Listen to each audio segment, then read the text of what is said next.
ሀብታም ወንዶች በዴቲንግ ማርኬቱ ላይ እየፈጠሩ ያሉትን ችግር አስተውላችሁታል? ግን የሚፈጥሩት ተጽዕኖ በወንዶችም በሴቶችም ላይ ነው። ይሄን ነገር አሁን ያስተዋልኩት 30 ላለፋቸው ለብዙ ሴቶች አለማግባት ትልቁን ተጠያቂነት የሚወስዱት እነዚህ ማርኬቱን የሚያንቀሳቅሱት ሀብታም ወንዶች ናቸው። እንዴት ነው ያላችሁት? እንዴት እንደሆነ ላስረዳችሁ። ከዛ በፊት አንድ መልእክት አለኝ። እንደምታውቁት በሱቆች ላይ በንግድ ቦታዎች ላይ ባነር ማድረግ ተከልክሏል። ስለዚህ ለሱቃችሁ ወይም ለድርጅታችሁ እንደዚህ አይነት ዲጂታል ማስታወቂያዎች ከፈለጋችሁ በዚህ ቴሌግራም ዩዘር ኔም ቴክስት አድርጉልኝ ወይም በዚህ ስልክ ደውሉልኝ። በምትፈልጉት ዲዛይን በ3 ቀን ብቻ ይሰራላችኋል። እሺ ወደ ጉዳያችን እንመለስ። ሀብታም ወንዶች እንደምታውቁት ሀብታም ወንድ ከየትኛውም ሴት ጋር በጊዜያዊነት አብሮ ሊሆን ይችላል። ከቆንጆም ጋር፣ መልክ ከሌላትም ጋር፣ ከዶክተርም ጋር፣ ከአስተናጋጅም ጋር ሊሆን ይችላል። የዴቲንግ ፑሉ ሰፊ ነው። አብዛኛውን የሜዳ ክፍል ተቆጣጥሮ እየተመላለሰ ይጫወታል። ብሩኖ ፈርናንዴዝ ብሉት። አብዛኛውን ዴት የሚያደርጋቸውን ሴቶች በቁም ነገር አይወስዳቸውም፣ ግን ለቁም ነገር እንደሚፈልጋቸው እንዲሰማቸው ያደርጋል። ያው ሀብታም ወንድ ሰትል እንዲያደርግ ወይም ከአንዲት ሴት ጋር አርፎ እንዲቀመጥ ማድረግ በጣም ከባድ ነው። እሺ፣ ስለዚህ እዚህ ጋር አንድ ችግር ይፈጠራል። በዴቲንግ ሂስትሪ ላይ ወይም በዴቲንግ ሬዝሜ ላይ ወደፊት እንጂ ወደኋላ አይኬድም። ኒውተንስ ፎርዝ ሎ ኦፍ ዴቲንግ በሉ ከፈለጋችሁ። ይሄ ነገር በወንዶችም በሴቶችም ላይ ይሰራል። ስለዚህ አንዲት ሴት በዴቲንግ ሂስትሪዋ ላይ ወደፊት እንጂ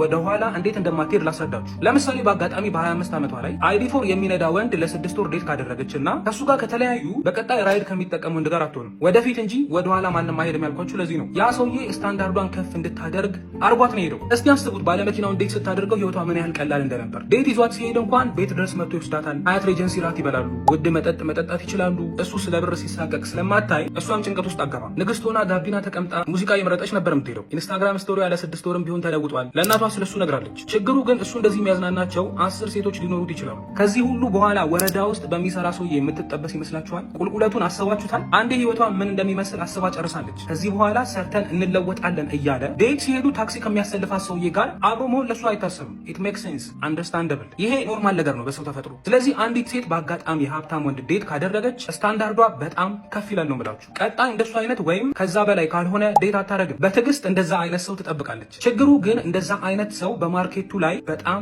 ትንሽ ነው። እስቲ አስቡት፣ ሲንግል ነው፣ የራሱ ቤት አለው፣ የራሱ መኪና ያለው፣ ጸዴ ስራ የሚሰራ እጅግ በጣም በቁጥር ትንሽ ነው። ስለዚህ የጥበቃው ጊዜ ለረጅም ዓመታት ይቀጥላል። አገባለሁ ብላ ከምታስብበት እድሜ በጣም አልፋ 32 ሆናለች ማለት ነው። የሆነ የዛሬ 5 ዓመት ዴት ያደረገችው ሀብታም ወንድ አንሪዝነብል በሆነ መልኩ ስታንዳርዷን ከፍ እንድታደርግ አርጓት ከዛ በኋላ ከኖርማል ወንድ ጋር ሰትል ማድረግ ይቸግራታል። በቆየች ቁጥር ደግሞ እድሜዋ በመጨመሩ ምክንያት በዴቲንግ ማርኬቱ ላይ የመደራደር አቅሟ ወይም ኔጎሽት የማድረግ አቅሟ ይቀንሳል። ለምን? ሌላ 23 ዓመቶች ከስር እየመጡ ነው። ባጭሩ እያልኩ ያለሁት የዛን ጊዜ ሀብታሙ ሰውዬ ለ6 ወር ዴት አድርጋ ባይሆን ኖሮ ከሚመጥናት ሰው ጋር ቶሎ ሰትል ማድረግ ትችል ነበር። ይሄ ችግር ወርዶ ለአቬሬጅ ወንዶችም ይተርፋል። አንድ ሀብታም ሰውዬ በአመት 50 ሴቶች ዴት አድርጎ ስታንዳርዳቸውን ከፍ እያደረገ ይለቃቸዋል። የዛን ጊዜ ይሄ ኖርማሉ አቬሬጅ ወንድ አቬሬጅ የሆኑ ሴቶችን መጥበስ ይቸግረዋል። የዛኔ ምን ይላል? እባክህ ብር ከሌላ አርፈ መቀመጥ ነው ያለብህ ይልና እሱም ረጅም ጊዜ ሳያገባ ይቆያል። ምክንያቱም መካከለኛ ለሆነች ሴትም አቅም እንዳይኖረው ሀብታሙ ሰውዬ ገበያው ላይ ኢንፍሌሽን ፈጥሯል። ገበያው ሊረጋጋ አልቻለም። ይሄ ወደፊት እንጂ ወደኋላ መመለስ የለም የሚለው ፕሪንሲፕል በወንዶች ላይም አለ።